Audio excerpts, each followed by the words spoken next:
So that's for everybody. Yeah.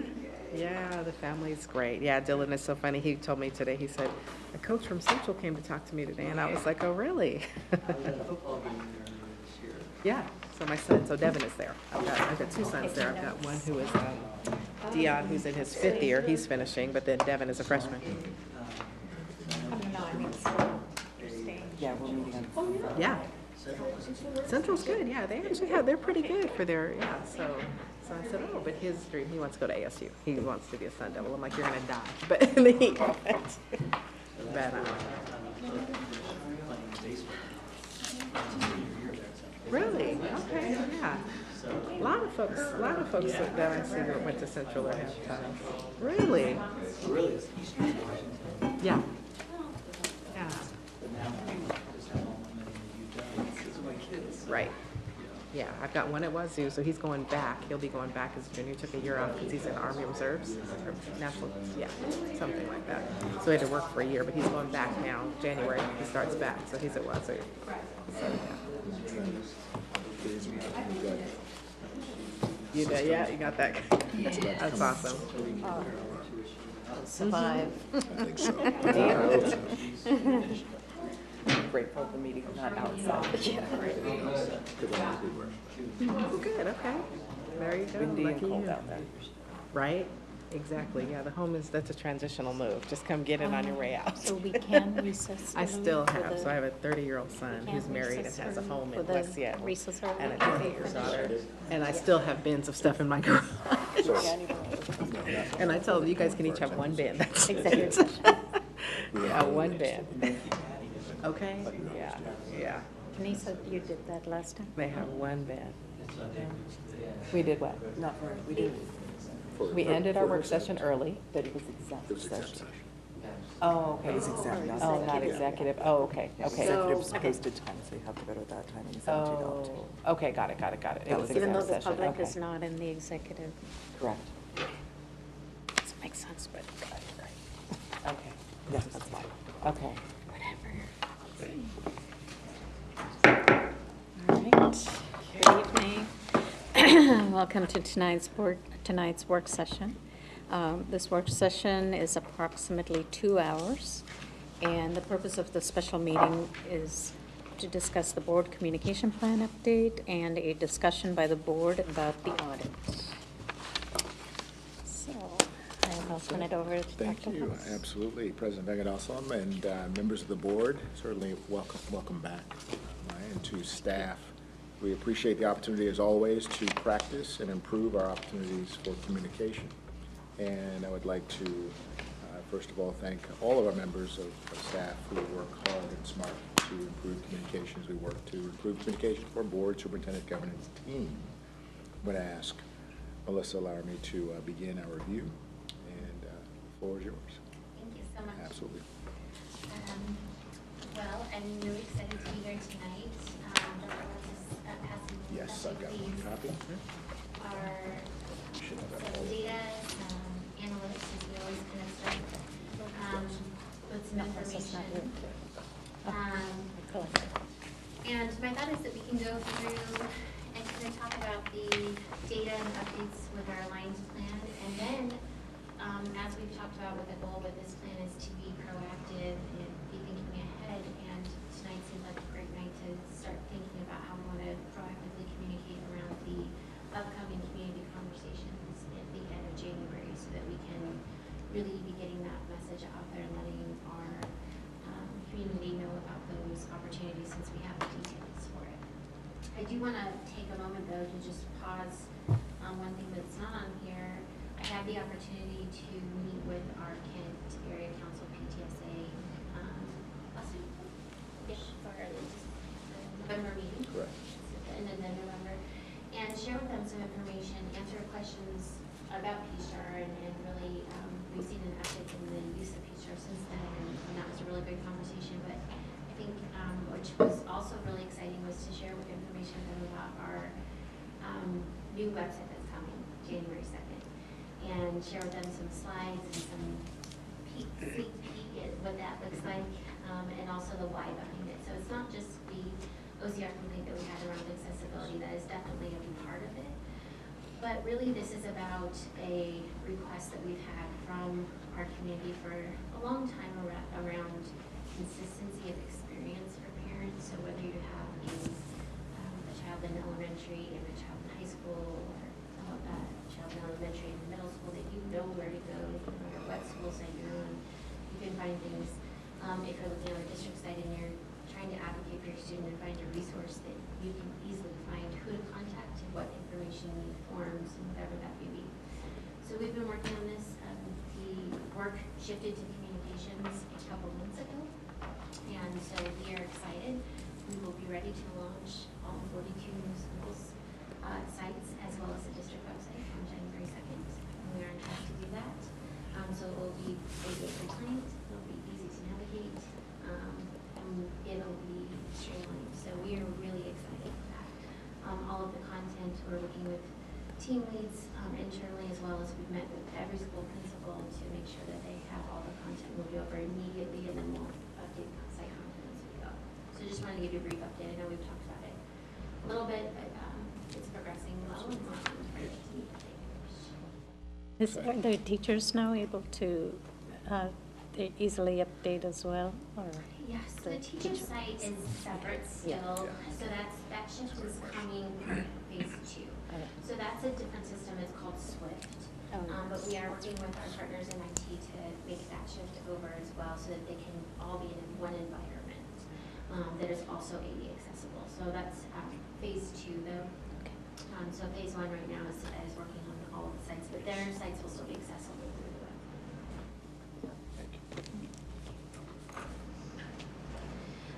So to our communications plan, your communications plan, we can see that we did see an uptick in the page views on the Fiscal Recovery Task Force and the number of completed applications. And I know you have a session coming up on that.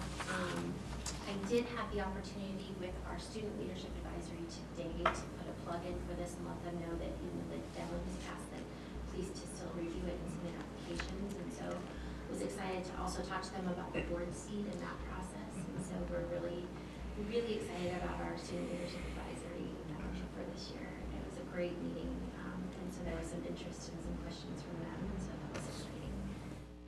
So we may see an uptick in, hopefully, in those analytics as well after today's meeting. My thought was, and suggestion was, that we put a hold on the 2 discussions that are still pending based on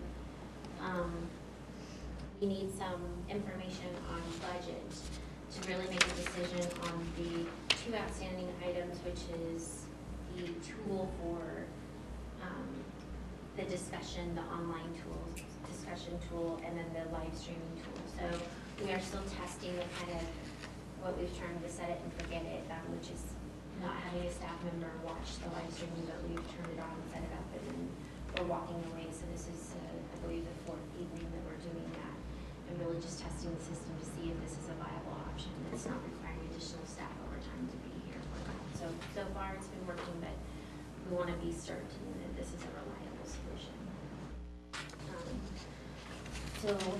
But I did update the data that you can see there of the average views and the number of views for the last 2 work sessions and board meetings. I've also provided the board newsletter campaign information for your November e-newsletter. Really steady open rates. Again, these continue to be higher than industry standards, so I think that's wonderful and consistent, and so I think that's positive.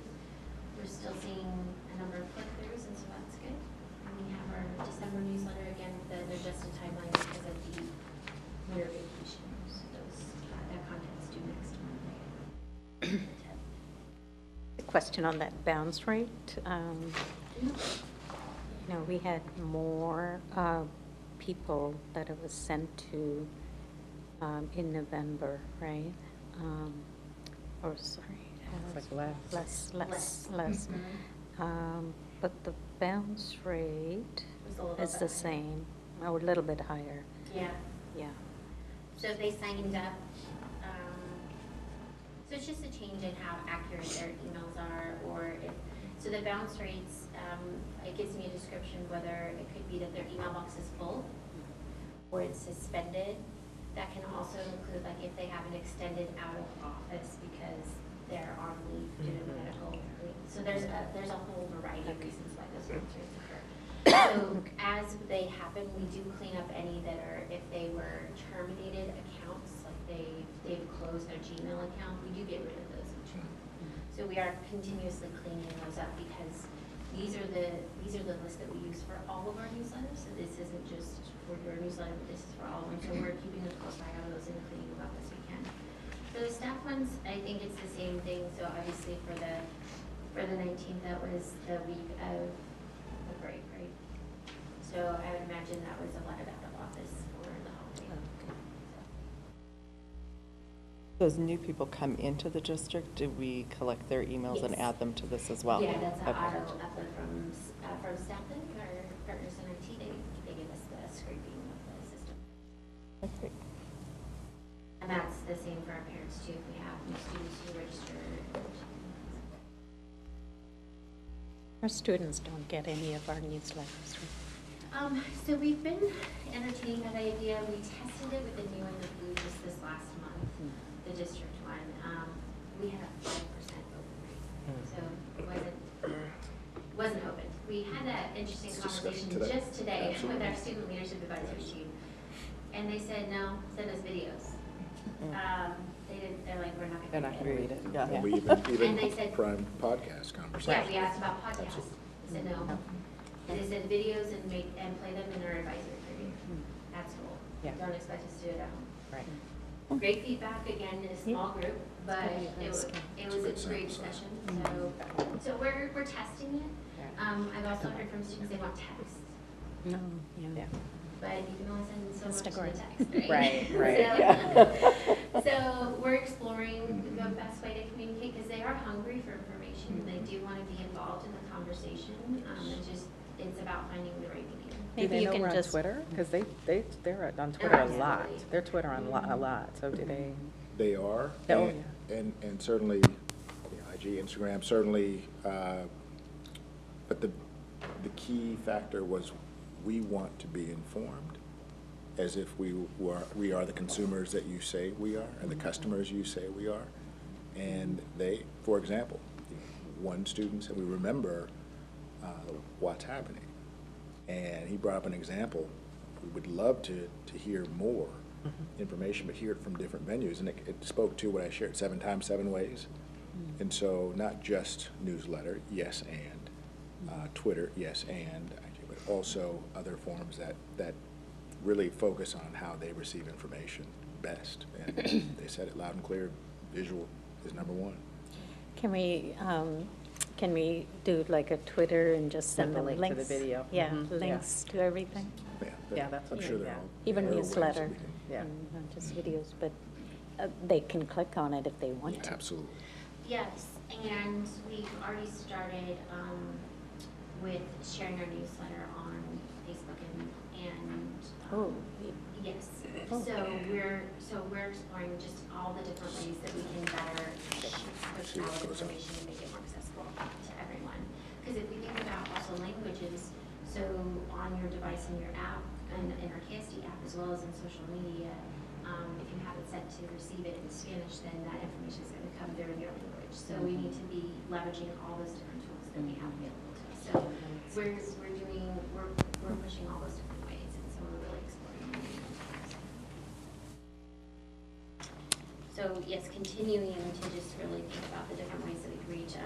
One of the other conversations we had and that we're exploring is with our KSD Instagram account is Insta Story, which I'm not sure if you're a user of Instagram, but it's a live story option. So you can do, it's a video that's a live stream basically. And so we're looking at how can we leverage that. And so one of the ways that we will explore with our student group is having a student take over our Instagram. More to go on that as well.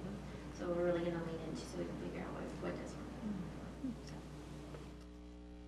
So, if there's not any other questions on the data, we can move into the discussion about the your community conversations that are coming up in January. So Karen, thank you so much, has them scheduled and has secured the locations for the news. And so you are going to be at KM on the 24th, January 24th from 6 to 8, and at Kent Ridge, both in the libraries. And then on Saturday, the 26th at 10 a.m. to noon again at the Kent Public Library. I did put down here the February dates just because they're coming so quickly after, just to be mindful. I feel like those are kind of close together. But what I'd like to talk about is, how can we promote, for your ideas, how are you doing it currently? What are the ways that you're promoting and reaching out to folks? And then how better can we promote it as a district? What worked last time, what didn't work? And then, of course, the follow-up. What did we learn from last time? What do we want to do differently? What do we want to do the same? And so I thought tonight would be a good time to have that conversation. So since they are so close together, can we kind of promote them at the same time? It's almost 6 opportunities within 8 weeks, right? They have to meet with the board. So I think rather than do them just as January and then turn around a week later and say, wait, here's February. Yeah. I think if we promote all of them at one time, if here's 6 opportunities you have.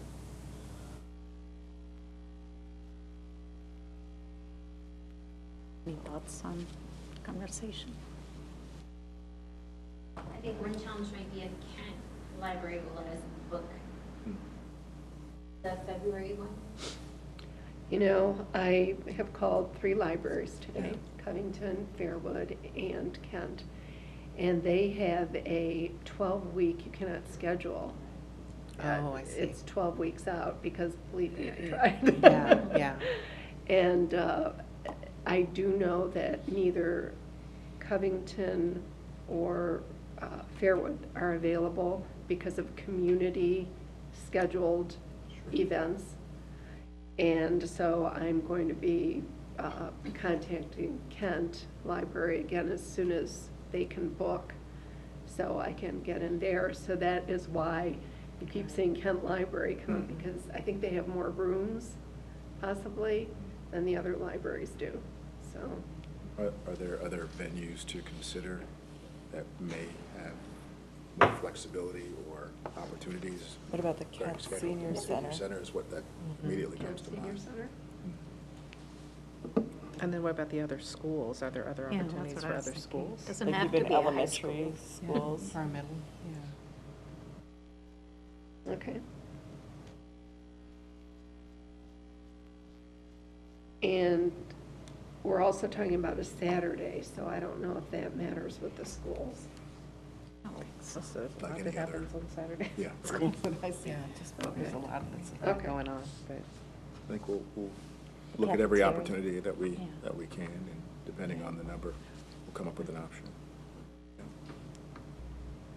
Libraries don't work. Yeah, I know when we were at KM, well, the last time, there wasn't anything out that told people where to go, and the room that we went to was actually locked, so we just ended up At in the Kentwood. Oh, Kentwood, sorry. Kentwood, Yeah, yeah. Kentwood. So we ended up in the Right in the commons, yeah. in the commons area, which was a little challenging at times because they were cleaning the building, right? So there was a little bit Yeah. noisy, but yeah, we went down to the room and it was totally locked, and And it there was nothing- down around, Yeah. and there were no, It yeah, was we pretty bad. barely found it, and so, Oh, we ended up. good to know. They didn't show. Yeah, You only so had we 2, ended up. right? Yeah, we only had a couple. And the library's right there also, so I mean, Yeah. the library's right next to the commons area, but we posted it, yeah, we just said, well, we'll sit here in case people come in Yeah, and and see we had a us. couple of people that came, and so we Yeah. were able to talk with them, and, Yeah. but I guess that's one thing to think about as we book these, to make sure that if they're in a room that's not, that there's something that we can put up, a There's a some sign, signage, or right, some even a piece of signage. paper that says where we are, so that Right. people could actually find Directional us. signs, yeah. Yeah. I think would be helpful. That conversation at Kate, first with Brian Sines, yeah. But thank you. The other thing is, can we advertise to our high school students as well, that they could come and, it's an opportunity that they could come and talk to the board as well? So I think that may be another way to help our students. Right, yeah. When's the next leadership student Leadership Council? It will be January? before the Yeah, we come back. Okay, so Mhm. maybe promote it there and see what ideas they have about getting it out to their own student bodies. Absolutely. Mhm. Good, that's good.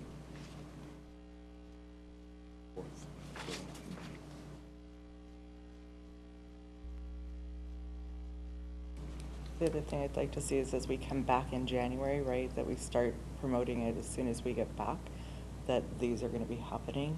Yeah. We're reusing the same videos, right, as we did last time? I think, Okay. yeah, we don't need to redo them unless you want to, but we did it in a way that we can just edit the Yes. graphics at the end. Yeah, these will be going in the December newsletter as Mhm. well, on the upcoming days, yeah. The board meeting. The is- December, Yeah, yeah. yeah. At least the January ones, we know for sure. Yeah. The dates. And the I mean, the locations. locations, we know Yeah. the dates. Yeah, but the January. February ones, at least we can say these, you know, well, the Dates are locations set. will To be be, announced. to be announced, but here are the dates as well, so.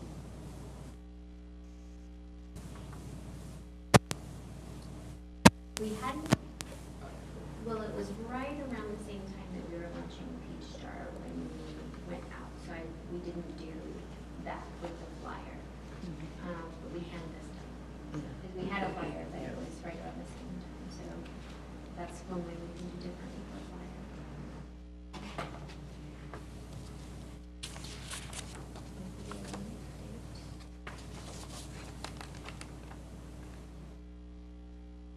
We'll actually have 2 new of the blue, the district-wide newsletters, and 2 board newsletters that will go out prior to the event. Oh, yeah, January, yeah. Okay, that's good.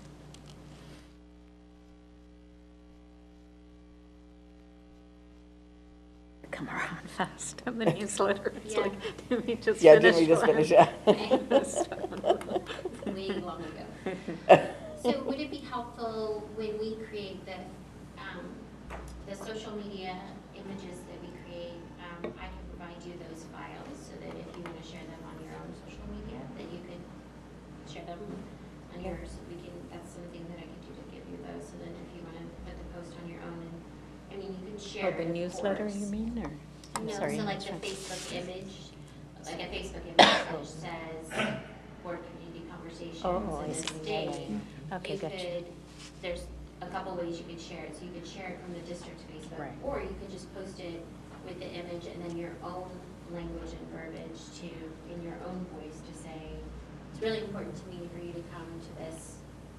I'll be at this one because, and I think it's important for you to come, and I look forward to. And so I can share those to you too, because Yeah. then you could do it on your own frequency and on your own. I know everybody's on different platforms and uses them in different ways, so that's something I could do differently this time this morning as well.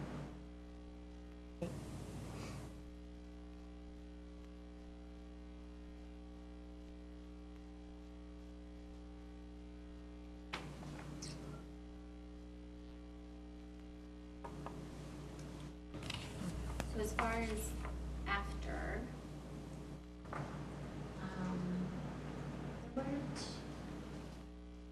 so how it worked last time is you collected your questions, you sent them to me. We took about a week, I worked with the leadership staff to get the answers, edit, put them together, and then we posted them on the website. In 1 week, the first. And that was the way that it worked. Okay, can we talk about that? Yes. Okay. So I was just recapping how it worked last time, so what would we like to do this time? Have comments?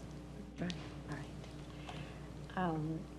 So I feel like the 1 week, we were under pressure to put something up, and it felt like it was rushed.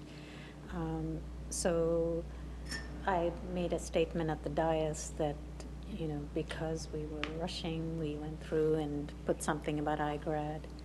And I just want to make sure that we don't rush things just to get something up on the website, but we check with all parties, make sure it's accurate and everybody's aware, you know, if it impacts staff members, then they're aware of it. So just a general statement that we don't push forward without consideration of content and how it impacts. So I guess my question is really about the 1 week timeline. Yeah. Do we want to adhere to that for everything? Do we want to be careful? Well, but could you, if there's something that's going to take a little bit longer, could we still say, here's the question, and put something like, you know, we're continuing to work on that, so people know that we're not, Right, not that we just- didn't ignore that Right. one, but, It's pending, and Yeah. there's research that's involved, I understand. Yeah. Yeah. Or good or idea. put up partial answers to some of the questions, rather than leaving all of them off until we get everything done. Yeah, So I think that's important to have What we something there. know at this point. Yeah, right. yeah. Right. But yeah, I agree, not putting in accurate information, just in our rush to get information out there. Yeah. and then Not purposeful. Not at all. But we No. wanna Yeah, make not sure at all, that just it's- trying That it to- is accurate, I think that's I know key. you like to Right. meet deadlines. I can sense that. Well, I think it was the expectation that we set for, you know, when you went out and you had made that promise to those that had showed up, and so we were wanting to meet that deadline. And so I feel good about that. I think that's what we did with the district conversations and to and then, you know, I think with the questions, it was the one response that we did adjust after.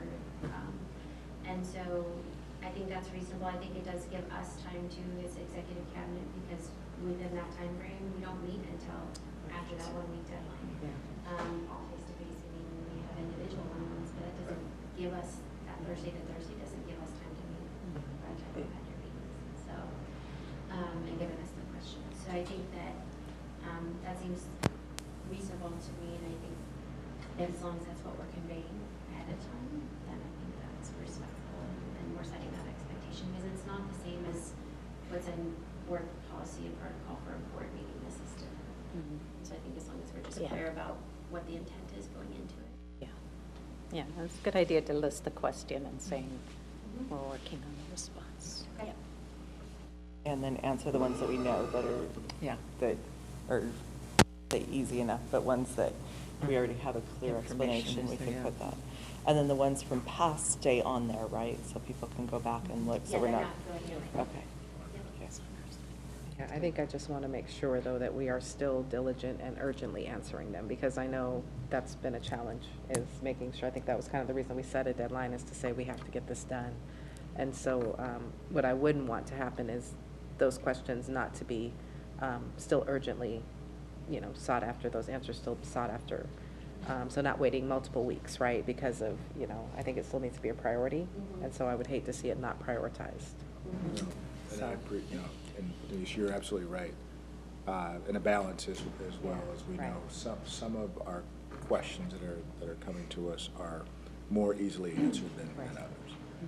And some that do undergo a public records request, for example, may take longer. Our goal is going to be, and I think what we're hearing, what you're going to see, is a commitment to saying, not yet, or we may not have all of the information. Here's what we do know. And I think that's going to help. Obviously, it's not going to satisfy everyone's full response, but we will continuously work to improve that communication. And I think I appreciate the insights. Improve that Yeah, easily. absolutely, and I think, you know, the nice part of what the schedule does is the following week, the one exact week is the 31st, but we see each other the next week on February 6th for our communications check-in. So if there's any loose ends, we have this meeting to do kind of an after-action review of how those community conversations went. So at worst, we can follow up on any of those unanswered questions or status update on anything that hasn't been addressed in less 10 days out. Does that feel good? Yeah. So I'd make those notes. So cute. Thank you. As far as, I'm thinking about getting people there, the first community conversations, the group that I was in had overwhelming number of teachers, staff members. And are we addressing, are we getting that up to them other than just putting it out on different things? Are we sending them the email saying community conversations coming up or anything like that so that they are more aware of it. I know teachers Are you saying you had an overwhelming? number of teachers who were in the there? audience, yeah. In the audience, our audience was made up mostly of teachers, Okay. few community members, but I think it's important that they're there. Get them there, as many of them as we can. Yeah.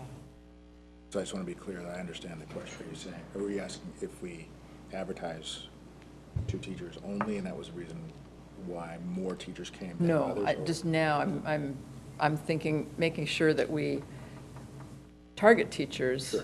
with our information, or with our upcoming events, rather than just saying, okay, this is on Facebook, and this is here, and this is there, and hopefully they'll find it. It's like sending it to them and say, community conversations. So, yes and no, it doesn't go to just teachers, it does go to all staff. Okay, yeah, Yeah. that's Yeah. fine, yeah. It does, and it will go multiple times, so 3 times, so twice for the January and 3 times for February to be included, so. Good. And then some will get it more than once, because with the flyers, they reach out their parent. Yeah. Right. They'll get it in that way too. Are And we then- able to do calls? Because I know one of the challenges is, if there's multiple languages, or are we able to do phone calls, do like a robocall or something to families and to let them know about it? Is that an option? So we haven't done, Yeah, and there's been legislation that goes against that, but we haven't done a robocall in a while for that reason. And one of the legislation. Against? So robocalls, there was a piece that was the actual bill. Where they had to Exactly. opt in Yeah, they instead of, absolutely, yeah, and absolutely. so I think the way we got around that, though, is actually building, right, so it's building specific, so And we have them. Yeah. They have the flexibility. to do that. So when is the last robocall? I can't tell you when that last one was submitted. We can review. It's yeah, been a so while. we walked the line Yeah. of not doing Yeah. events for that That's reason, it. because, That's it. That was the Snow. last one. Yeah. Yeah, yeah, other than emergency. Right. yeah. Okay. So, I think we've beefed up our communications plan for this one. I think we're also doing this much further in advance, so there's a lot of things that we can start doing now. We don't have to wait till January 2nd actually to start. So I think that we're giving people more time, which is something that I've heard continuously to let us know, give us more time to put it on our calendars so we can. So I think there's several positive things that we're doing this time, and I think also as people, as our community gets to understand that we are committed to this form of two-way communication, that this isn't going to change, that we're committed to engaging in this way, it'll become more common for people to attend and less scary maybe to realize it's just a conversation and sit down and engage in. So. Now, are the flyers that are on Peach Jar, are there translated flyers on Peach Jar in multiple languages? Because I know Peach Jar doesn't translate, so. No, so what the plan is, and this is an exciting thing that we're gonna do, and we're gonna test out with either this newsletter or January newsletters. We're going to translate on the website and then put the link within your newsletter. And so I wanna test it out and show it to you, but I think it's gonna work, and the exciting part about this is it's a $0 solution. So I think this is gonna work, and so I'm excited to start testing Sorry, this so out. translate on Google? The Google Translate? Which I know is not 100%, but Right. please Yes. appreciate that it's better It than was- nothing. yes, better than And then our nothing, app for also, sure. when we send it in our app, it does translate, so we have a solution that we're gonna test out, start testing out to see if that helps. The only thing about that, okay, I'll be interested to Mhm. see, because the newsletter, there's a lot of personal verbiage, Yeah, it doesn't we're translate well. using that doesn't translate Mhm. the intent Right. of what we're trying to say. Mhm. So I worry about those kinds of Right. things. Whereas, if you put out some sort of informative information that could easily be translated, that's different. So a flyer would be, I mean, the flyer would be probably the easiest. because it can be just a generic flyer, and you can just change the dates on it as we have the different conversations. So, but I think, yeah. But you're yeah. talking about translating the newsletter, right? No, we can do No. both. We can do the flyer and the newsletter that way. I'm worried about the Yeah. newsletter, but that's, I ran a interpreting and translation agency, so I'm really, And we've had some challenges with it as well. Yeah. Doing stuff. So that's, I mean, we talked about this a couple months ago at our communications conversation, that, you know, I think we can do it, it just depends on, it goes back, it is a budget conversation, so what do we want to translate, and how many languages, and what is the fund, what is the fund for that? What are the funds come from? And so what's, So the flyer would be simple. I mean, and you could do your top 5 languages, which is typically, and so I don't think that it would be a very big cost to translate just the flyer and just change the dates as needed. So that would be 5 documents that are posted. and then we could also do a sort of a poll of, would this interest you to translate? You know, I'm a little uncomfortable with the machine translation of a newsletter,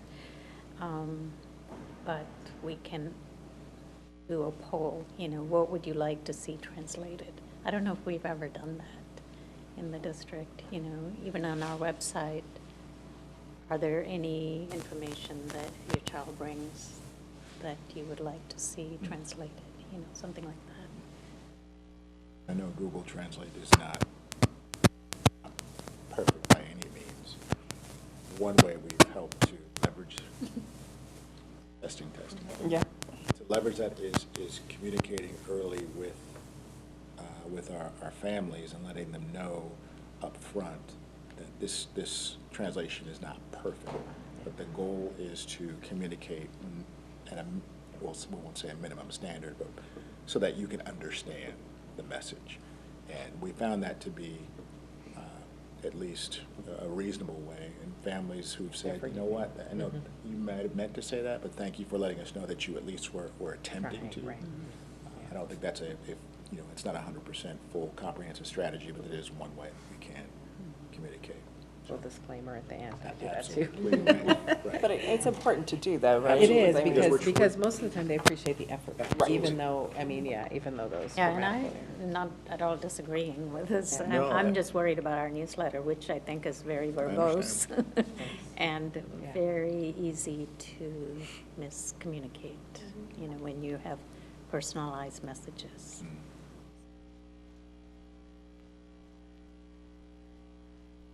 So on the newsletter, because I know it does at times can be long or longer, are we seeing, are people going and looking through all of it, or are they just getting through the first page, or on the click-through rates, do we know how far people are actually going? Because are we trying to put too much content in our newsletter? Just Yeah. wondering if we know any of that. yeah, so the click-through rates continue to be, so they dropped a little bit this month, but they're pretty consistent, and they're pretty consistently on the board doc side, so it's just a way for people to get to the board docs. Okay. Okay, good. It seems to be the highest. Good. That, and then followed by the meet our board. Okay. Yeah, because we do put that in the newsletter. So it's at the bottom. So it's Yeah, usually people do so then write.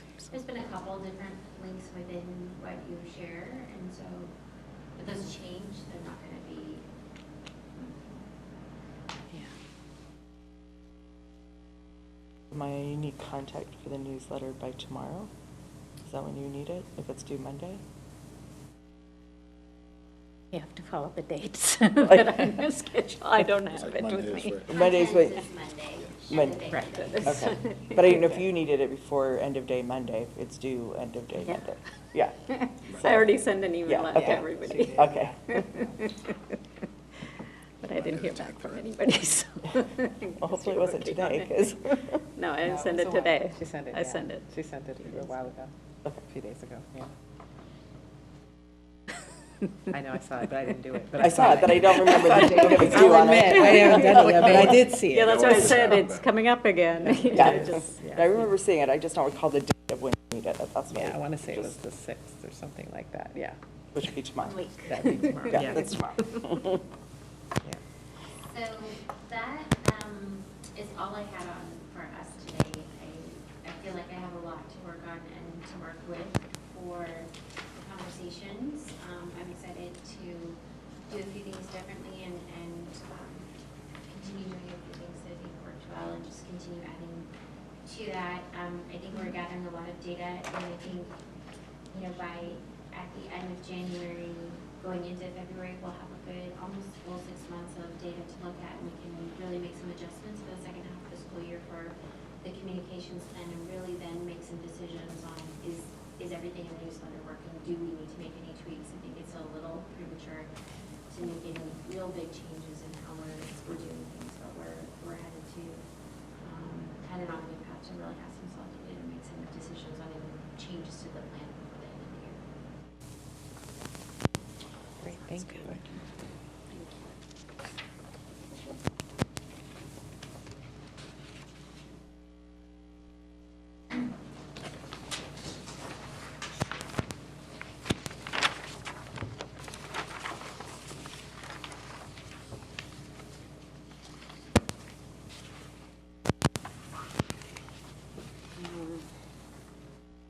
Actually, you're not done, right? Or you are? Yeah, I'm done. Oh, you are? Oh, okay. Then I'd like to kind of go back to the newsletter again, content. So there is a process that I think we need to kind of define, because even though we have the dates, one thing I think we need to kind of think about is, once it's all gathered and it comes to you, before it goes out, we're not seeing it. So, for example, October's newsletter, there were typos in it that it came from mine. I think a couple of them are mine. But it was sent as a draft. And then Karen had some submission that went directly, I think, to you. So that got inserted in a different section than the reading section. Shouldn't have been in the reading section. And so because we didn't see the final product, it just sort of went as a draft. So, I guess I'd like to make sure there are a couple of eyes looking at it before it goes out. So I don't know how that's going to work, but. Yeah, I don't recall October off the top of my head, but that is the process that's supposed to happen, is you should be getting, so Monday is when the content comes to me, then by Wednesday you should have the draft to look at. And then by Friday you're sending me any changes. And then we make those changes, and then you want to see another draft a final draft before it goes out on the following Okay, Monday. so I think it's when those changes were made, not all the draft recommendations were applied. So Okay. there were things that were in caps that shouldn't have been in caps and that sort of thing. And then Karen's item didn't come through me. I think it went straight to communications. And so that went into a different section than Okay. what was already So there. you want to see a second, the final, before it goes out? That would be good, I Okay. think. To all of the board or just? No, just everybody. We don't make any substantive changes unless there's something really wrong. Yeah. Yeah. So But if it'd there are be more typos, that's a just bit a- concerning. Yeah, Yeah. type. Yeah, that's So, not. and any changes that are made, are they made, just from a process standpoint, are they made back to one person or one meeting? Back to Melissa. Or so each individual will make? Yeah, I'd his like or a her copy of changes? it if you are making changes. That would be good, because I'd like to be copied on it, but Melissa will make changes, I'm sure. Me and Cecil. We'll add that. And as a reminder, when we send that out, I will put that in the final, since that's a new part of the process. Okay, okay. helpful for me to know. We do so many newsletters, so thank you for speaking. Yeah, thank you. Have Appreciate it. this. Yeah. I don't want to add more to your plate. I just want to make sure. No, we want to make sure it's right, so.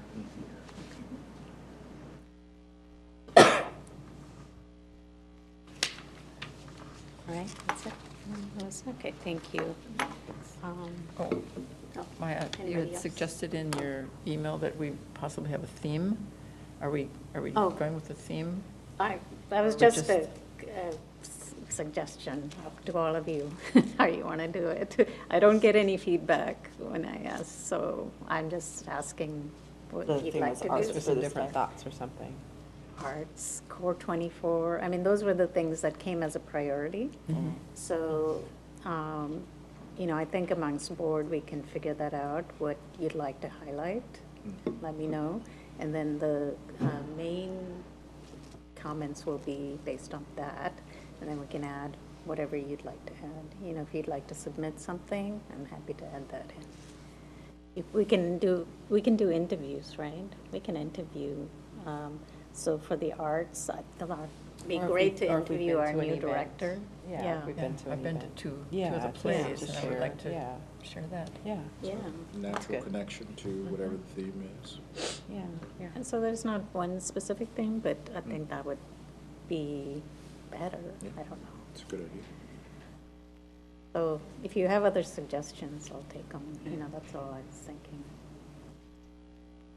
I think January would be good to focus on legislative, like, or the Day on the Hill, and even in the past, and different things that are happening that way, and how we have, how our priorities as WASDA intersect with the different priorities like Washington State PTA and the Superintendent's Association and the different things that way, because we've got all that information about how that is, and even we could highlight what is the importance of student voice in Olympia, because I know that the students that have gone there and in the past have always indicated that they didn't realize how much of a voice they have, so.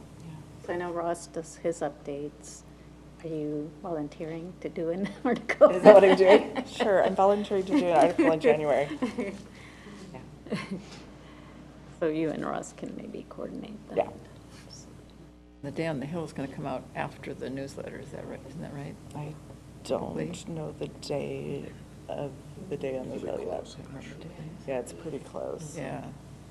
That would be great, if we go down, if some of us go down there with the kids. Is that Advocacy Day? The 15th? Yeah, it's when we've gone in, we've gone in the past when Or is that a WASDA's different- Advocacy Day was. Last year, we ran into a problem, I think it was last year, or was it the year before, we ran into the problem, it was the same day as a major testing day at Yeah, it school. was last year. Yeah. Okay. Which, I took 4 kids. yeah. 3. And do we know how many words we're looking for? Well, we have total 1,500, so, Okay. I mean, if it was going to Should be be two. longer, we can host it That's fine. somewhere else and then link to it, just for a portion Yeah, of it. If it's okay. a special Okay. coverage yeah, thing. so if you have like dates and details of it, Because yeah, I think we should about do thinking about links. what people will read. Yeah, Right? yeah. Yeah. The longer They're not it gonna is, I read don't it think long. Yeah, will- people aren't going to read it longer. I just Yeah. it didn't, if it was only supposed to be 100 words, I needed gotcha, to know like it was a supposed to be little 100 bullets words, or or something. if it could be a little bit. So, Okay. I mean, I'll take a look and then I'll work on mine after yours. Okay. So I'll work on it so over break. The revisions are due back to me on the 16th, so we could always just do it like a placeholder in that section if we knew that photos and stuff are coming. But this is for January, right? Yeah, Right, this is January. So we've got some time. And we've got some time, Okay. and I mean, this is flexible, I mean, we're not that much of a ogre around. It's just that if we start pushing it so much, then Yeah. Yeah. we don't Be want to consistent. overload our Right, community either exactly. with like 3 newsletters in 1 week, which Right. is the real goal of keeping. But even Yeah, if we I don't like have the pictures deadline. from this year, we could show pictures from a past Day in the Hill, because we should have Yeah. those on file, so Yep. we can use that. Yeah. I do like that you're meeting deadlines, it's just nice to see in the morning that's coming out, Yeah. it's coming out. So. All right, thank you, Melissa, for updates. Any other questions? Communications? All right, we are moving on to the audit. And we have the same copies as we reviewed from October. We didn't make any substantive changes. I looked back at the video, and the only thing that I guess we do need to do from that discussion was change the title. We've been calling it in the 4312 response, we called it the forensic and performance management audit, and from what I'm hearing, there's confusion about all these terms. So I thought what I'd do first is sort of define the 3 areas of audits. And then I thought I would read the draft for discussion that we came up with in October, which we didn't really read, and we haven't posted it, so the public doesn't really know what we're talking about. So I thought I'd do that first, and then I thought we could open it up for discussion of what we would like to see happen in the audit. Not so much on the process of the audit, because I know there's concern that, you know, those who have not worked in accounting or auditing don't really know the process, so we can't give the input. But I think the importance is more on what it is that we would like to see out of this audit, and then the scope can be retrofitted, let's say, to address that. So that's how I thought we would start. So first of all, in October, Ross and I had met, and Ross works for Ernst & Young. So he went and spoke with them about the audit we would like to see, and kind of draft a scope, audit scope and parameters for us. And so when he did that, there was a discussion of whether, you know, they would be bidding on this potentially, and we kind of had a discussion about it might not be appropriate for them to bid, and they may be completely off our what we want to pay in fees, because they're such a large organization. So they're just coming up with the scope and helping us define that. So that said, what they called it was the performance management audit, and I know, Melissa, you brought up that we've been stating everywhere we're going to do a forensic audit, and here we're calling it a performance management audit. So I just want to read some definitions, although in my view, the forensic and performance management audit go hand in hand. It's not a financial audit. Financial audit is different from a forensic audit. So those 3 areas I just want to define, and then you can kind of think about what it is that you want to see happen with this audit, and where does it fall, you know, in these 3 audit definitions. Okay, so the first one, definition of performance auditing, was something Debbie sent for us to kind of take a look at. And so the main objective of that auditing is to promote constructive, economical, effective, and efficient governance. And that is defined as an independent auditing process to evaluate the measures instituted by management to ensure that resources have been procured economically and are used efficiently and effectively. So the performance auditing really, you know, it promotes transparency by affording identified stakeholders an insight into the management and outcomes of different activities. So here we're really learning and identifying potential improvements for the entity being audited, which is the district. Okay, so that's the performance auditing. So there's a little bit of alignment with what we call forensic auditing, which really is, you know, looking at fraud and theft and asset theft. So That is defined as a system of, it's looking at a system of internal controls to identify any weaknesses in the controls designed to safeguard assets and to determine whether anyone in the company has exploited control weaknesses to misappropriate assets for personal gain. So that is looking at some specific things. And so in many ways, when we say forensic and performance management audit, we're actually talking about audit of policies and procedures in general. So we're looking at the audit of policies and procedures over the last 6 fiscal school years. I mean, that's really our scope that we discussed in October.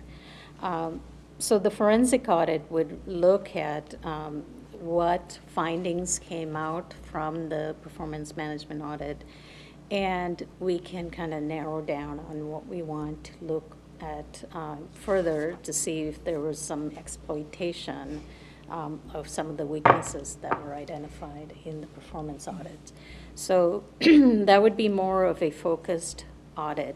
So we could do all three, and getting to the third audit, which is the financial audit, it's really looking at the financial statement fraud. So that has to do with, well, first of all, the forensic auditor will not express an opinion on our financial statements. So if we're looking at an audit of our financial statements, a forensic audit isn't going to do it. So we would need to do a financial audit, which really means an intentional misrepresentation of a company's financial position through the misstatement or omission of certain transactions or disclosure in the financial statement. So what is termed cooking the books, you know, where we're actually misrepresenting the financial statements. So where does it fall when a constituent is asking for an explanation of the financial deficits? So, for example, like overstaffing, you know, or enrollment, what created our financial deficit?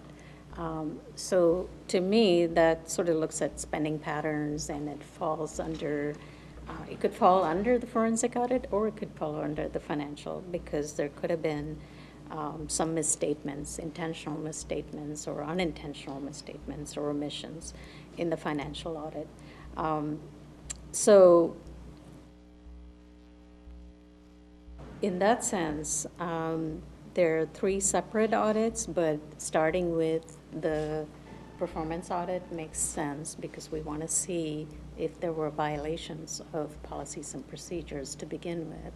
And then we don't know how wide or varied that is, and we can start narrowing it down based on the findings and then look at the forensic audit. So it's almost as though we need to get a bid on these 3 audits, you know, and how does that look in terms of doing it in phases, because it's not something that you can just do all together at one time.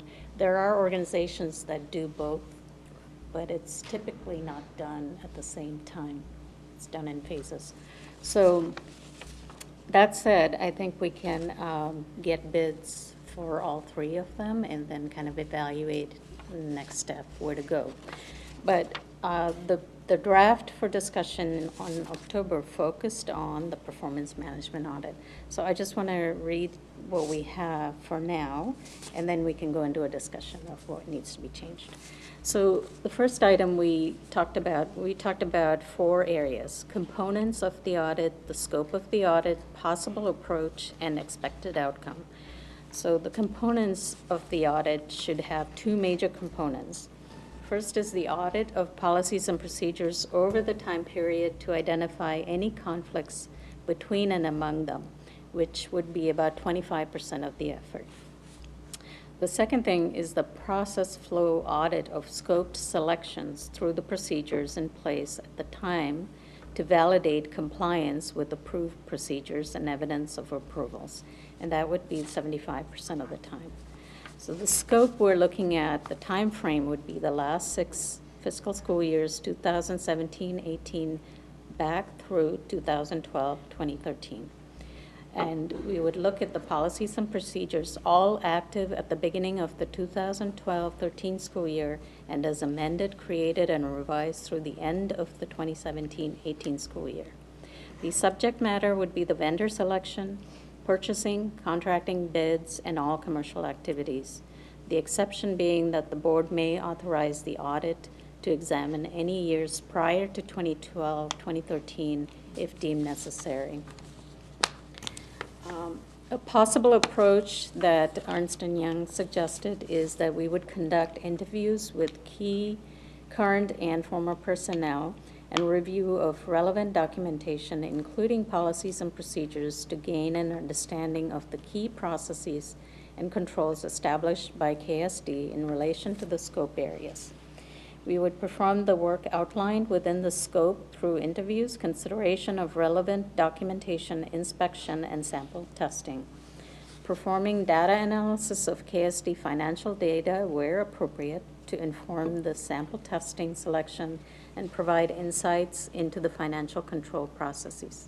And finally, the approach would provide updates on progress and issues identified to management and compile the findings and recommendations for improvement.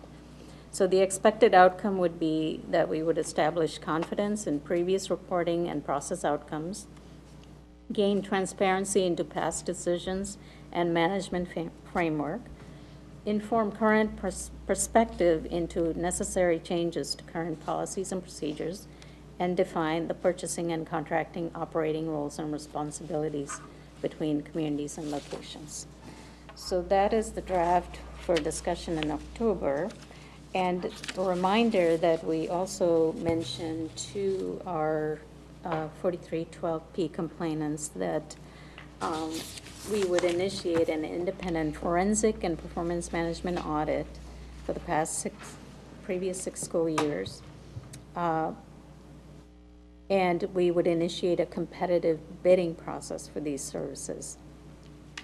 The request for proposal will include a defined scope of these audits, but will direct the auditor to address any financial irregularities and improprieties and/or misappropriation of funds. So one of the things that we have to be really clear is what the district will be doing and what the board will be asking of our auditors.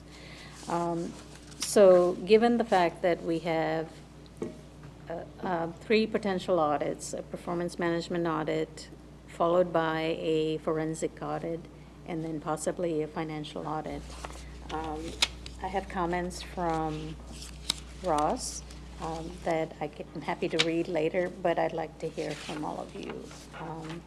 Where do we want to go? What is it that you'd like to see, and where does it fit? And what is it that you feel comfortable in including in the scope?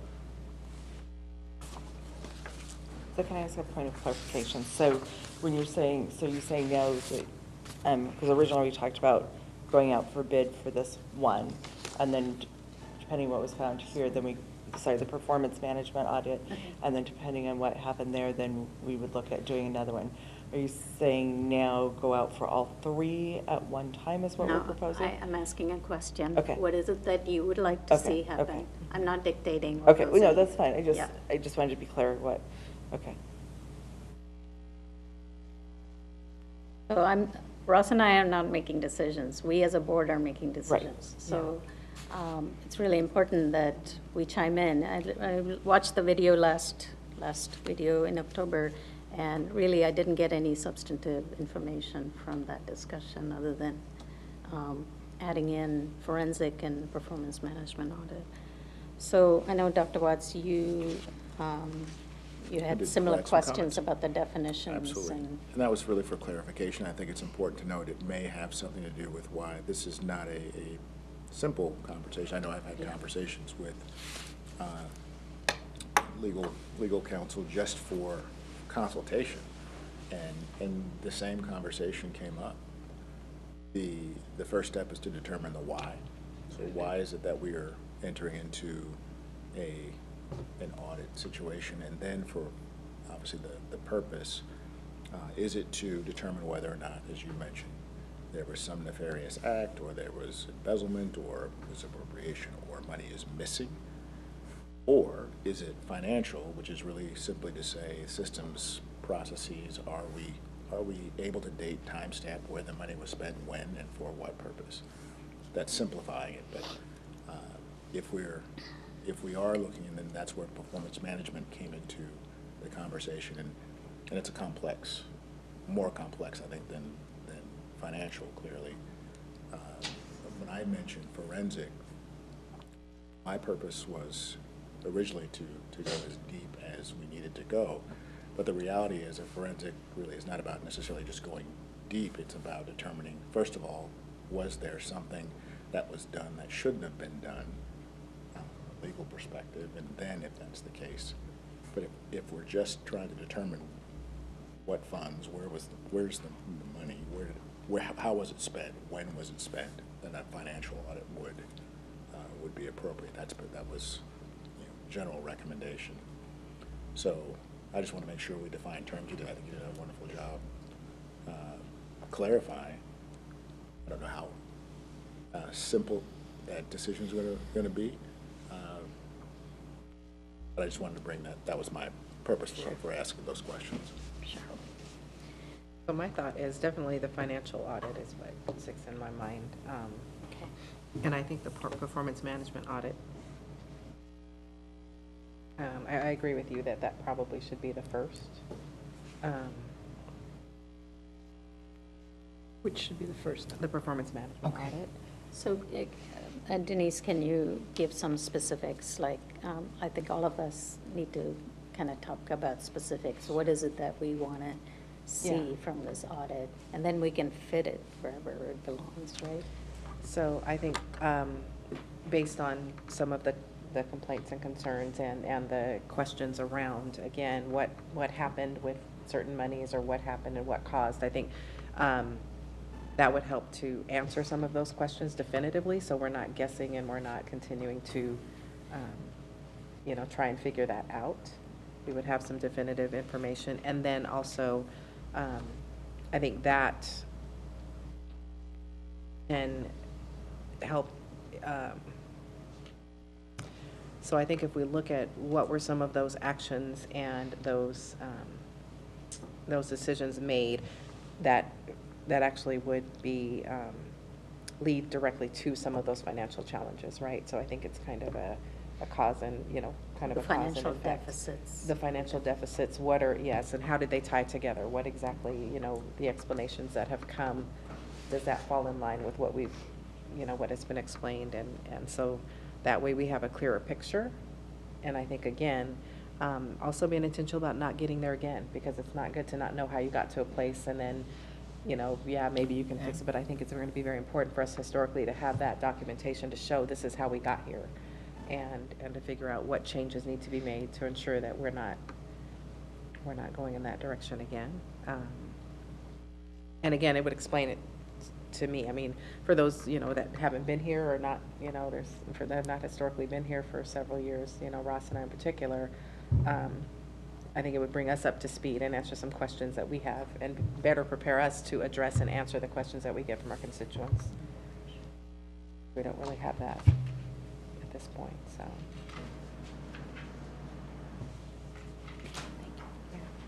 I know that this one thing that I found on performance audits was very helpful for me, because it helped define a little bit more about what it was. Mm-hmm. And I do agree that I think there's a good deal of things that can be gained by making sure, are we doing our processes? Because are they effective? Are we really looking at our governance and oversight, especially this year as we're looking at policies and redoing policies? I think this would be important information to be able to have for going for that.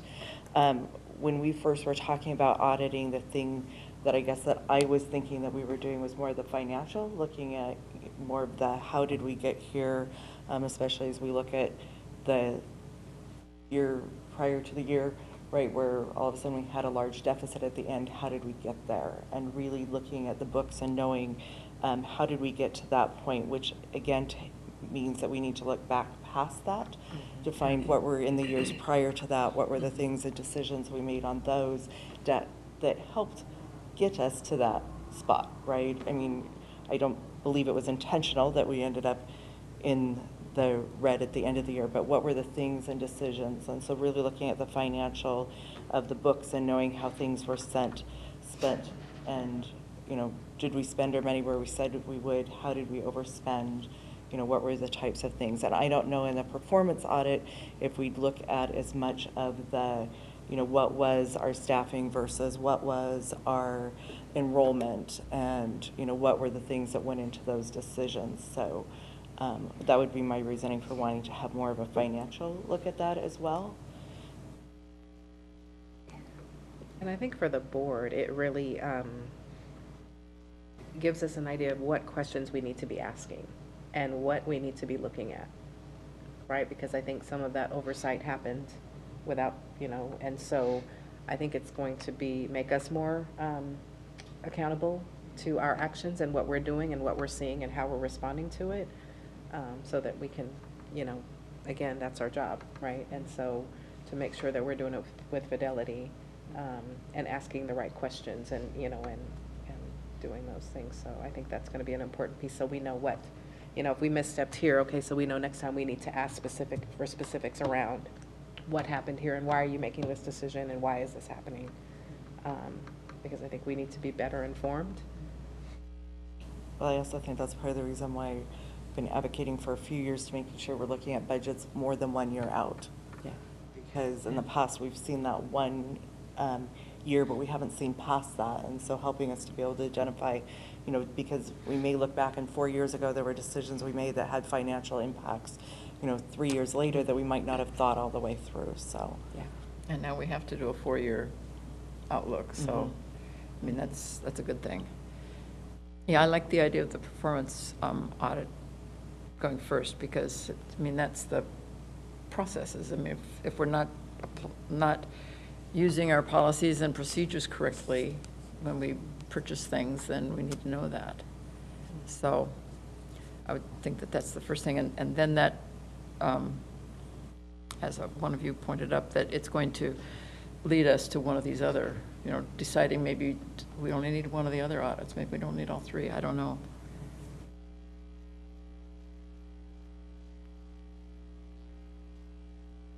Yeah, and I don't think the performance management audit necessarily isn't going to look into these other areas of like spending patterns, because I think some of that will, you know, come to the forefront when we start looking at approvals and those kinds of things that we're, I think we talked about sample testing, selection, and looking at vendor selection, purchasing, contracting bids. Some of those things might come up, you know, the spending patterns. It's not looking at HR and staffing, but it could be something that we may want to see up front. I don't know. So staffing is not something that is going to come up, I don't think, under this performance management audit, which is more focused on contracting and bids. Where does the software licensing and IT spending come in? Yeah, that'll come in under the Under performance performance? management audit, Okay. yeah. Because it's looking at all of our policies. And one thing that I think would be important to do, if we're talking about vendor selection, then that could be, one of the things that I suggested we change on this is have a, because it's been such a big question mark in this district about vendor selection with regards to IT software purchases. In the process that we're following on that. That's why I spend so much time, you know, discussing that 62, 10, and 20. I still don't feel comfortable, but that's another discussion. So we have to get those policies right, because if we don't get it right, the staff doesn't follow that properly. And then we go back to the same issue of why did we do this instead of that? And so a performance management audit on IT could be a component of this larger audit, the performance management audit, looking at all of our policies and procedures. So that's something that I had asked Ross to check into. So I don't know if you are finished with your comments or not. Or we can come back. Yeah. I can share with you what Ross wrote.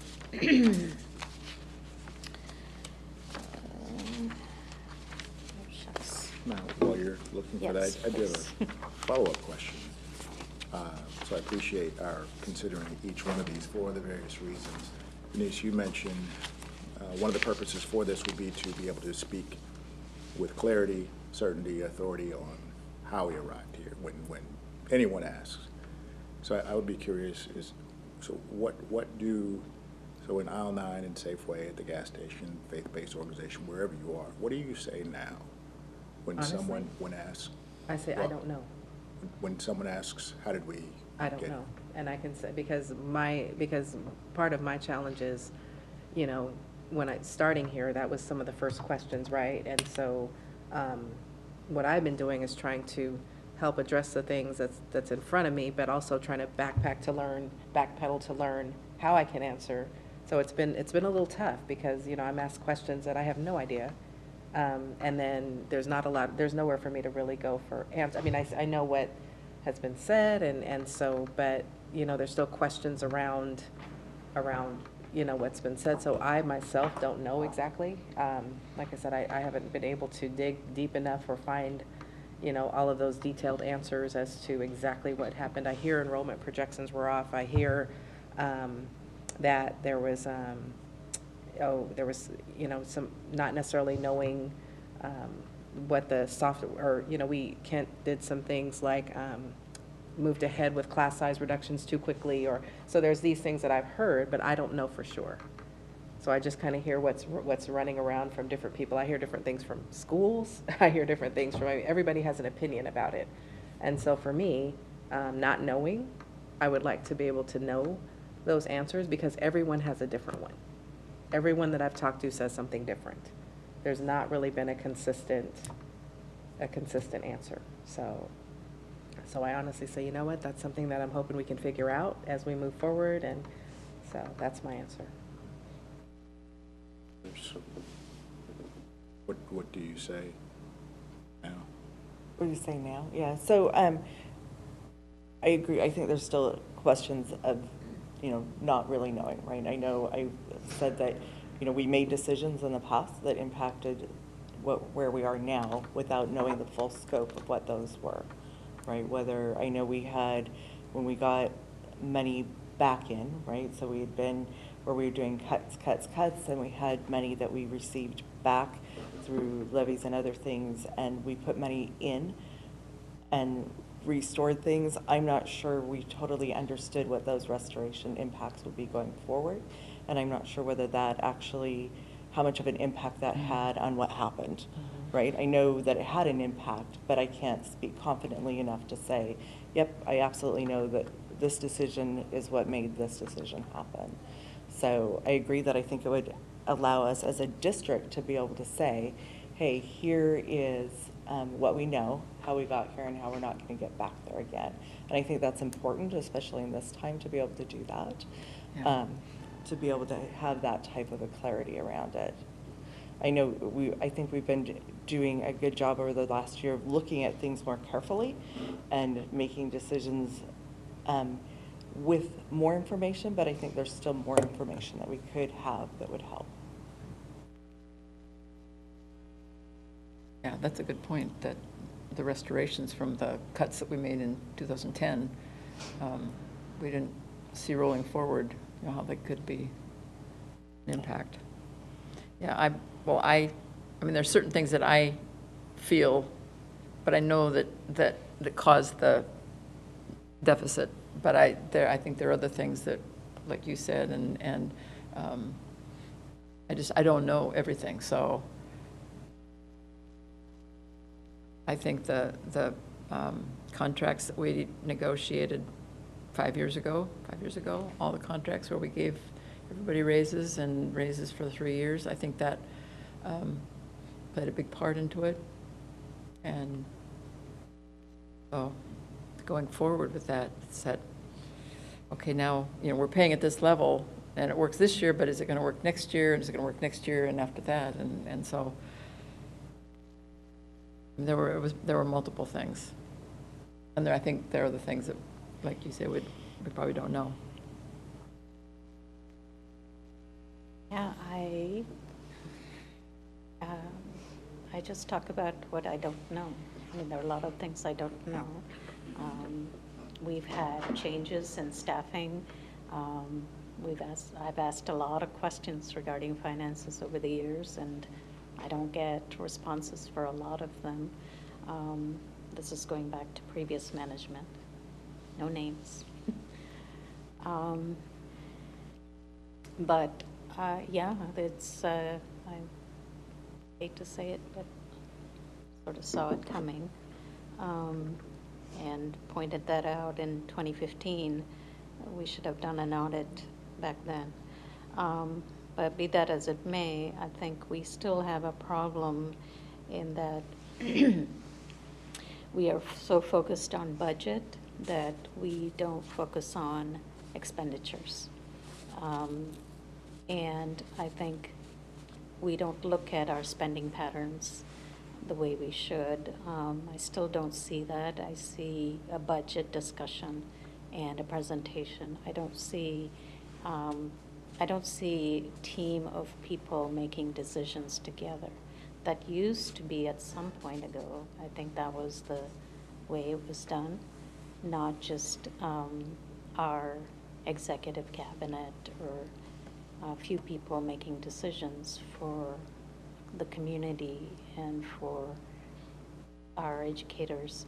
I think there's been, over the years, last several years, a sense that people are not being included in those decision-making. And I feel like if they knew that we are having a difficult time, there would be better understanding of giving, caving in, dealing with tightening of the belt. And I feel like that. Can you say more about it when you say if they knew more? If they knew the difficulty we were in, if they could see where the numbers are really, where the spending actually is going, and to the level of detail where they feel comfortable. If they understood the purchases we were making, the intent, and I think you've done a really good job of explaining a peach jar, for example, but we haven't done a good enough job of other things that we've spent money on, software licenses. What is the purpose, the intent? How does this affect? What is the savings? With all the changes, we talked about a 3.4 million savings. Are we still there? We're not educating our public about our fiscal condition to the point where they feel like they have a good grasp of where we are. Every month it's changing, our numbers change. We had staff issues, I will give that. We had staff issues and we dealt with that. But we've got to get to a point where we're not saying this is a staff issue, where we're saying, I can clearly see the numbers. There are going to be problems. And we're going to work on it. We're going to do the best we can. And we're going to have to communicate that in advance. And I don't feel like we've done that with our 3.2 transfer. Nobody brought that up. I still have, there's, Okay, no I one's think brought we that don't up, even but I'm have gonna bring it up. clarity. Right, we don't even have clarity around where that came from. How do we get to that number? Yeah, so I think not only the public, I think there's times, and I will say, part of my research has been going back and looking at previous board meetings to see, and I have to say that you're right, there were a lot of questions asked from the dais that never got answered, and I don't know if they ever did. And so, but then that's a concern to me, because I'm like, well, if they're not answering the board, then you know, why are we not doing that? Why is that happening? Why is the board's questions not being answered or your questions being shut down? I saw some things that were pretty alarming. I mean, just some of the interactions before this management, but I was just like really shocked. And so I'm just like, how is this happening? And so if the board isn't able to get answers, then how can we expect our community to get answers? And I appreciate you. I want to be cognizant of the fact that if something's said about something that's where people who are here who can at least defend themselves, I think that would be appropriate. I understand there are concerns. My question is really about how we arrived here. I think I had as we look back, a fairly clear picture of what took place. Not necessarily in a $360 million budget, we're having conversations, I know, and every penny counts. I understand that. But there's a difference between why did we spend $21,000 for Peach Jar and investments that we made that were simply not sustainable. We've talked about that. So I think we're in a better situation today. I agree. We are not where we need to be. But my purpose for asking that was really to see almost a level setting of where are we now? And do we understand? Or for those who, whether it's in the public or sitting around the table, do we not know? Or is it something that we're not yet willing to admit that we know? Or is it something in between? I mean, this is a situation that has impacted a great deal of our time, our energy, and rightfully so. We've got to get ourselves back to a firm footing financially. I personally remain frustrated that we can't talk about work, which is we are a business that is focused on teaching and learning and outcomes. And I am, well, I'm hopeful the fact that we can actually say there have been some market improvements because the focus has been on teaching and learning despite the challenges. So imagine what could be. How might we accelerate the gains that we've made? So I'm excited about the fact that we're having the conversation, and we're closer than we've ever been to talking about managing what I would call the conflict, which is how do we get here? How do we turn this around? And how do we ensure that we're not here again? So And thank you. I think, Dr. Watts, I think it's going to be really important that, in order to avoid this kind of issue, I really think the communication from finance that is really critical, regular, timely, and we can't turn people over to open public meeting or open records act. I mean, if there are issues that involve our finances, we have to be open and honest about it on our website, whatever it is, I think we have a tendency to say, well, go to OPR. Public records. Public records requests, PRR. PRR. And so if we have the information, then as a board, we have to get it first. And if we don't have it, we don't know how to explain that to the public. So the 3.2, I don't know how to explain that. If it happened, if the journal entries were made, I don't know. Maybe it was made, and you have all of the information, but I haven't seen it. So how do we then explain that to the public? So I have concerns about why we are not being open and responsive to those kinds of issues, especially when we're in a difficult position right now, trying to win over trust with the public. I'm happy to share that Ben and I actually have been working on a regular fiscal communications from him and his team. And this is something that we started talking about late winter, early spring, but we've had a lot of day-to-day things that have just been coming. And so it's actually part of our district communications plan for this school year that we wrote into it.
Are you working on the $3.2 million question? We'll have some information. Because very that's, I soon. mean, that's in the We forefront need right to now. have Here's- that. Yeah, we need to know. And we need to know, and people are that's- asking a lot of questions about that. And that's a part of, not that, and this is part of the reason why we have the, what I would call the 1x2 or 2x2 conversation. That is a communication strategy, which I know, because sometimes, whether we review our board meetings, there's information, as complex as it is, that brilliant as each and every one around this table is, you may not process it completely as in the way in which it's intended when it's shared the first time. That's the reason why we have that, or plan to have these conversations, small table conversations, so that you can ask questions before we get to the meeting. That's one way we can help improve upon the communication.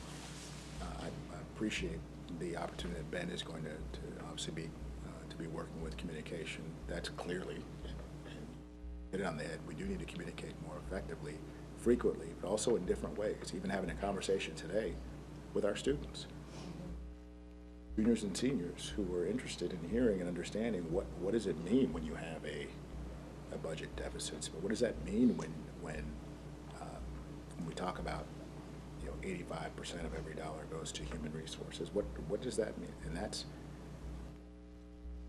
they're our voting public. They're our primary customers. They're people who need to know that as well. I think what we're also seeing is this is a complex situation. We'll get better, but we have to do it sooner than later. I don't disagree. So is there a way, because I know sometimes we do ask questions at the dais on different presentations and things that, I don't know if we can capture those, and at the end of the meeting, some of them, right, were made, dwelled down into information that wouldn't be able to be shared in public, whether it's, specific demographics or that school. But on the ones that would be appropriate to say or go over in a meeting, could we have part of our agenda for the following meeting, even where we then go over and re-answer those questions? So if there was a specific question, about a report or something that has showed up, could we have, just a quick thing that went over those answers to the questions, so that not only the board hears it, but our public hears it as well? Or I'm just trying to think of ways where we can make sure that those types of questions get answered, not only just to the board, but also to our public as well. Yes. So yes, and we've talked about, and we're closer than we've ever been to having this document, it's using documents that we already have, staffing, for example, where you can go one-way communication, so there's no violation of OPMA. We have a prototype that we're socializing right now, just to see if it works and how it might work. So imagine having these, again, the dozens of questions that come. Is this a question that meets that threshold? It's here's the question, here's the response, so that you can go to one-stop shop, one site, to see the response. And if you have questions, then you can ask. At least you'll have that context. Talking about I think it's a staff link, potential solution for one-way communication and answering questions. So coming soon, but the reality is that's one way. And then the other part is the circling back, which is giving you an opportunity to hear that at the dais, or ideally before the dais.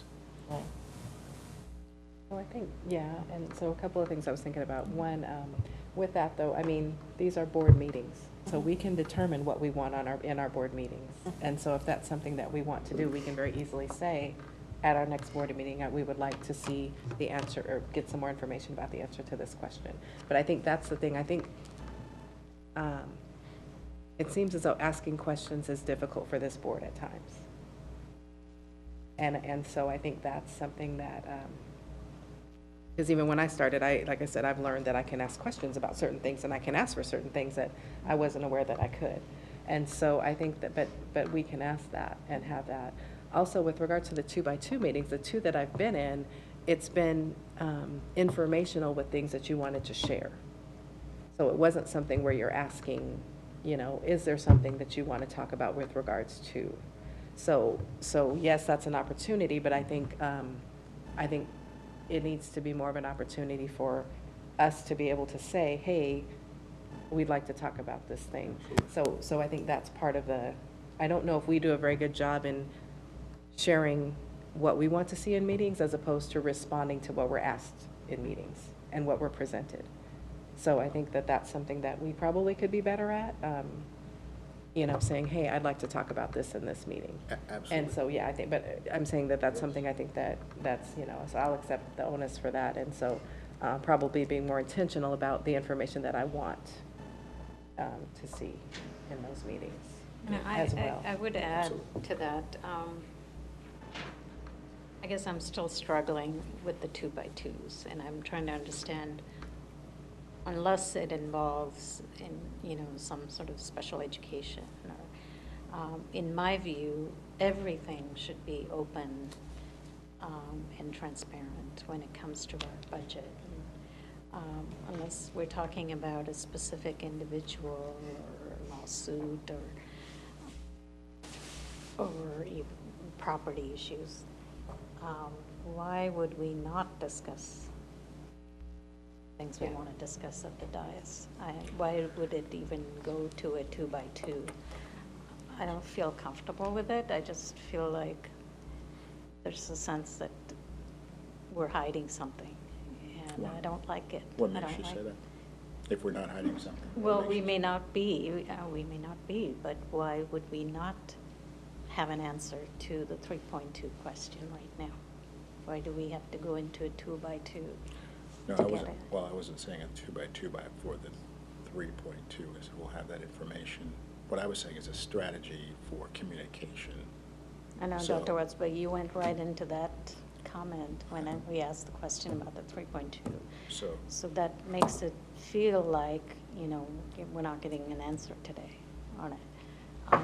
And so that in itself, is problematic to me. That Sure, I understand. I just don't feel like, there's open, honest communication.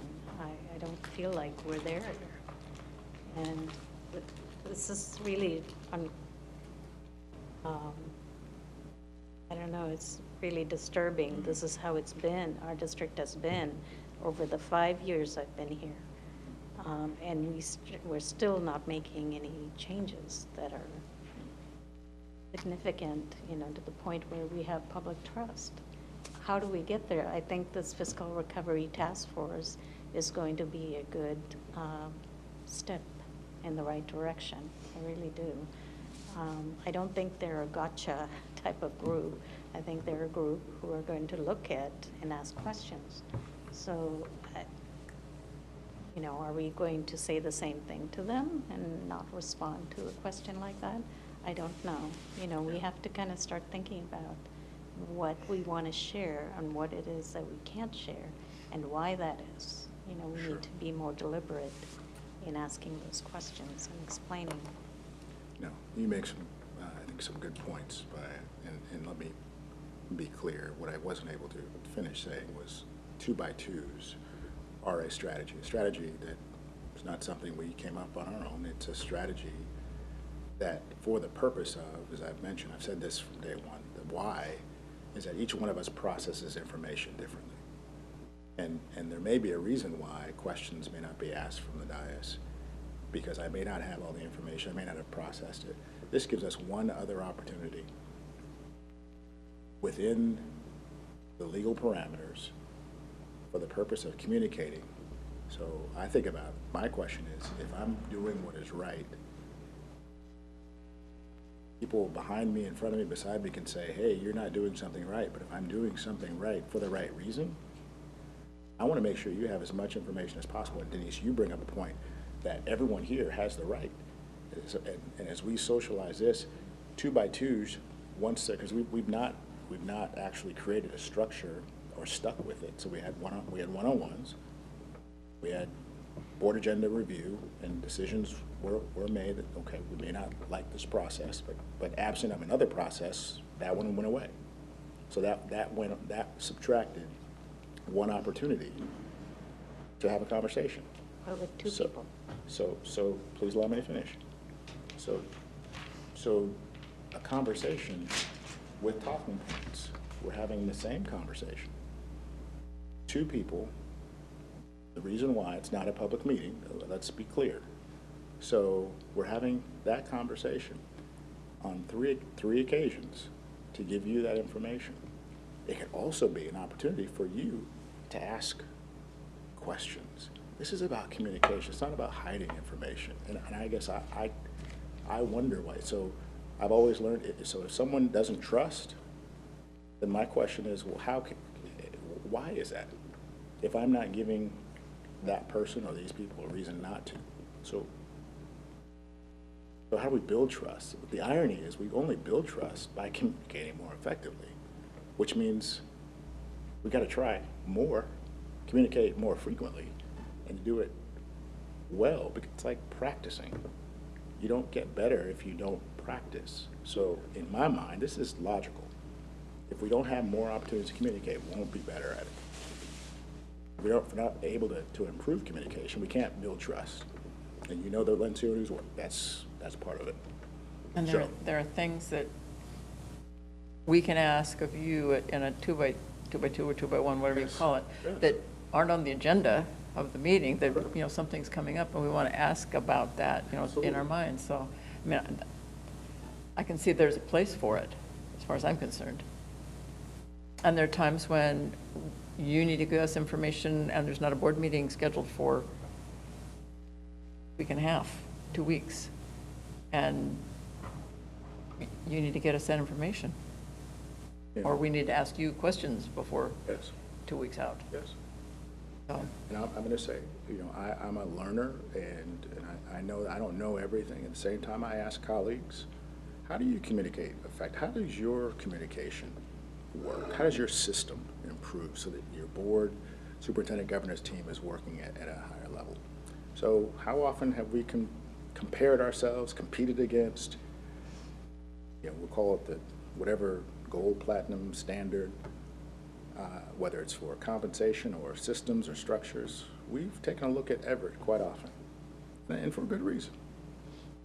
And this is my conversation with Gary months ago.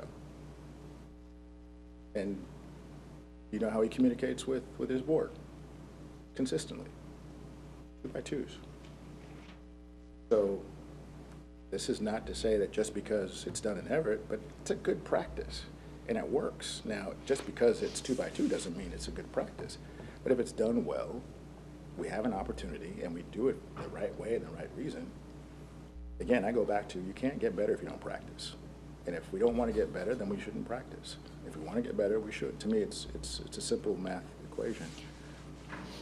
So I look forward to, you know, I appreciate the feedback and, you know, pushback. Tell me, give two things can happen. You can give me a compelling reason to disagree with what I've just said, or we can try it and see how it works. I would just add to Yeah. that, Dr. Watts. I Please. think it's really important that we're hearing the same thing, all of Absolutely. us. And so I guess it would be helpful to see a summary that all of us are seeing the same thing. And perfect, which Yeah. is, so the example was the last 2x2. We have a documents that have either infographic or information. Everyone has the same information. And we have talking points, you know, questions that are asked. They were, you know, all the same questions. That may not always be the case, but that gives us So an like opportunity. two people are able to see what the other two people discussed. Or we can, well, So no. That's what I'm So- saying. All of Yeah. us need to be able to see the same thing, is what I'm no, saying. I guess I'm saying the information that was shared is the same. Yeah. But we can find ways to tackle that issue, I'm sure.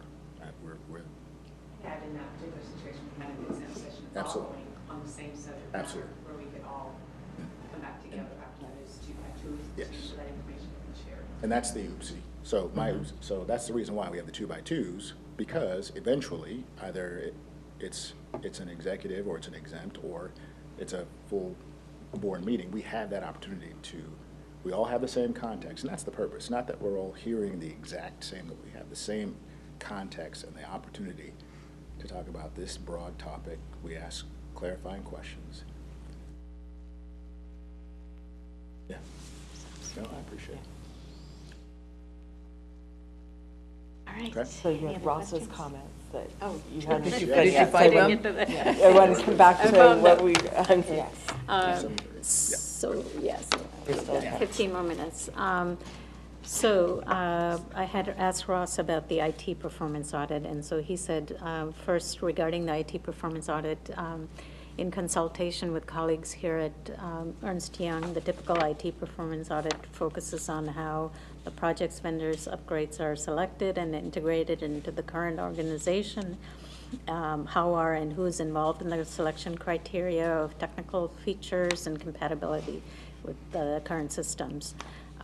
So he says it's definitely applicable to KSD over the last 2 years of IT-related decisions.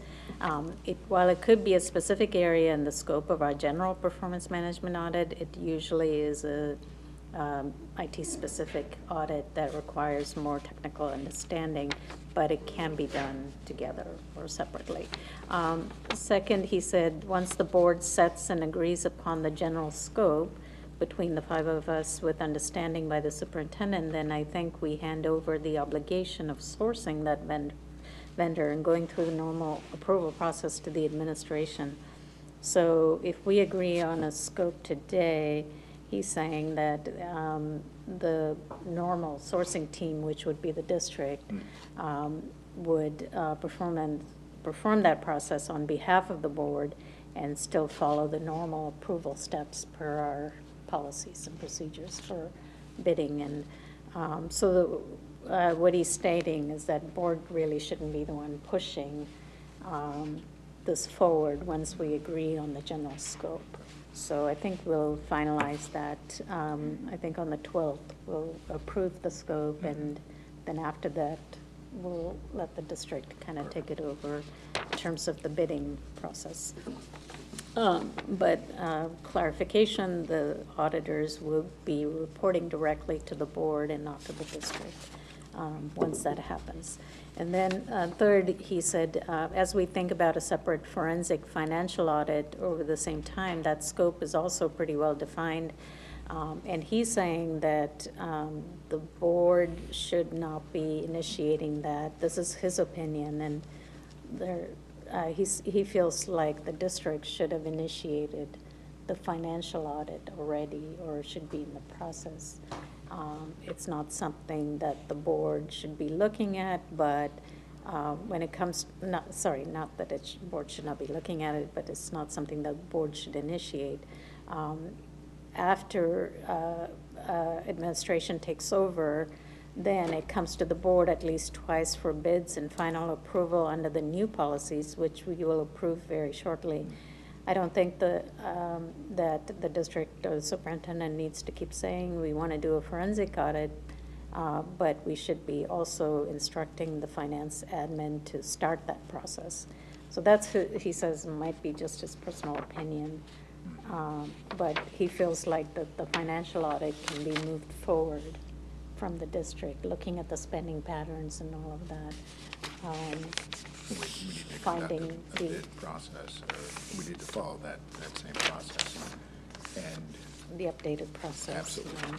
So that's something that he feels can be done separately by the district. So I don't know what everybody's thoughts are on that. So not asking an outside agency to do the, We can ask for a Financial audit. quote and, given our scope and what we want to see, if it's looking at enrollment data or staffing allocations, what would it cost to do that? We could do that. But it's something internally, I think the district can start the ball rolling on that. not an internal, I guess I want to be clear, you're not saying conduct an No, internal audit. no, We're saying no. an independent. Preparation, yeah. Oh, okay. wait a minute, now I'm confused. Yeah. So are you talking about our staff conducting the audit? No. Okay, No. that's what. Beginning I the thought you meant. process to go get Okay. bids for the audit. from Okay. outside For The independent financial agencies. audit. Okay, so doing that at the same time as we're doing performance audit? I mean, 'Cause that's what it sounds like Ross is. I Well, mean, Ross if is we're looking saying at that he performance audit- feels like the financial audit, we should already have been moving along Well, we on that. haven't, so what now? Well, but I think part of that is because Is we had said preparation. that we were doing, as a board, we had talked about that we were going to be doing the audit and put it out for bid. So I Right. guess for me, that would have been unfair to say, okay, district, how come you haven't done it yet? Because my understanding is we were He's doing talking about the this. preparation and starting that whole, I mean, looking at what is it that, I It's mean, the the first time. constituents have asked about. But we had decided that we were doing that piece. And Right. so that's what I'm saying. So this is different, because we Yeah. had said we were going to actually be looking for the auditor and take it, not, the district would not. And so this Yeah. is saying something different. But, well, he's talking about the financial audit. Again, you know, we didn't explain the different type of audits last time. We just called it audit, A performance audit. forensic, well, we talked about a couple, Forensic. right? And a slash- performance management So we audit. didn't define what falls under that. And if the financial reporting, in general, you're only kind of, the auditor's going to look at materiality issues. But the financial information, it's something that staff came up with. So, you know, unless we're looking at forensic audit and we're looking at things that went wrong or maybe have been intentional or not, if we feel the same way about the financial statements, then we can, you know, we can get a financial auditor. I don't know. But this is just his thinking that it's something the district can start, but, I don't know if I agree with that. yeah. Yeah, I'm not sure. We don't agree, then, you know, we have our auditors give us a bid for all three, and we move from Well, but there. I'm not sure, I think myself, right, the performance, I can see that, and the financial, I can see that. I'm not sure I would go out for bid for forensic at the same time. No, the forensic would be based on the response. results. It's Right. not going out for bid. It's saying if you find something in the performance audit, what would it cost to have that looked at? You know, kind of give us a summary of what that process looks like. But that's assuming that the same organization would do all of them. Yeah. Yeah. And so what if And that's they not? do, usually. They'll yeah, do. Yeah, they do. They'll do, okay, so I'm They not do all familiar, three. so, okay. Okay, because I thought when we had talked before, it had been stated that oftentimes somebody who does a performance would not be the same one who did a financial remember that audit. too. That it would be Yeah. a different firm, and that was the reason Who why. said that? I don't Yeah, I recall remember, exactly I remember who, it being but- different in discussions as Yeah. well, Ross so. might have said Did it. you hear? Yeah. So, I didn't hear that in the video. I can't recall, but So I don't know. I mean, usually these groups that bid, they bid, you know, performance audit and financial audits. I mean, yes, you're right. WASDA, I think WASDA has a performance management audit. They may not do a financial audit, but they do have accounting people. yeah, I just remember we had talked Yeah, about it that, was- so, okay. But, you know, we can just throw out our scope and see, Yeah, and the only thing and I which think- audit. yeah, if we start with the performance, right, which I Mm-hmm. think would be the right place to start, my concern is if we're trying to undergo a performance and a financial at the same point, that may be a huge burden on staff to try and get that done, and we might have. Well, that's why I said it conflicting- goes in yeah, phases. Yeah, It wouldn't be at the same time. yeah. I mean, it wouldn't make sense to go into financial without looking at performance Correct, yeah, I agree there. policies. And whoever's doing the financial audit would probably want to look at the results of the performance audit before they started. I mean, it would, good starting place. So we are going to, so the board is going to begin the process of creating an RFP for the performance Yeah. management audit. That's what I- So is the board doing that, or I thought, and just clarifying, right? I thought you said we were doing the scope, so we're saying these are the things that we want, and these are the things, and then we were asking the district to write up For the the bidding. RFP. Are we writing the RFP, For or are that. we having, that's what I Are want. we, so is that what we're doing? We're asking the district to, just need to decide which audit we're wanting to consider first, because they're, Yeah, it's- Well, I mean, we want a bid on all three. Sure. But we would look at in phases. It would start with the performance audit. Okay. Go to the forensic if need be, and then go into the financial audit. So The suggestion here by Ross is that we have the district do the process as it should, which means all we're doing is defining the scope. And if we need to define this more clearly, we can do that for staff. But we are not the ones who are just going to be putting it out for bid. Sure. So why don't we? Does that make clear? Is that It's clearer, and so what I Clearer. think we can do and should do is bring this to bid. We have minimum of 3. Bring those to you. Start that process. My best thinking is that we would go out for bid for information's sake for all 3, but we would start because Yeah, we would start. the first if we're saying the performance management, that would be my recommendation. So then I believe so is this then on the agenda for next week, for us to put in that formal request to do that RFP? It will be. Okay, perfect. And then we are the ones who are deciding on the, to provide, to do. We're the ones who are Yes. making that choice. Yes. Okay. After the bid. After We the go out for bid. bid. Yes. I'm sure if you have 3 o'clock in the morning. There'll be pains, more we can questions. come- I I'm know there sure. will be, and that's good. And I don't have No, all I the hope not, answers, because so we you're really all need to looking get at me going like. on it. No, I think it's something we really need to get going on. I think Yeah. it's pretty urgent, so. Yeah, If there are other questions. yeah. And I'll update this as much as I can. I don't think there's a whole lot here that Okay. needs updating, but you tell us what other information you need to put it out there. Okay. Okay. All right. All right. Thank you. All right, thank you. We are going to recess to an executive session at 7:30 for approximately half an hour. We are adjourned.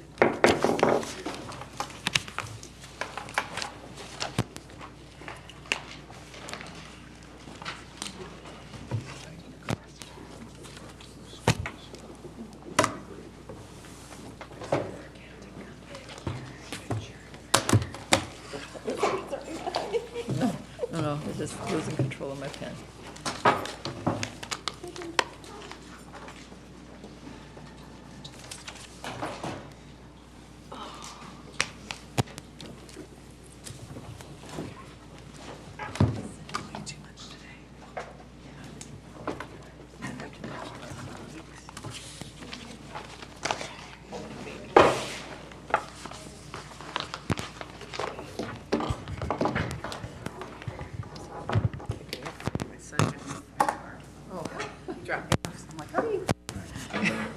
Doing the chauffeur thing right now. We got driving lesson as soon as I get home. Oh, do you? Oh, yeah. He's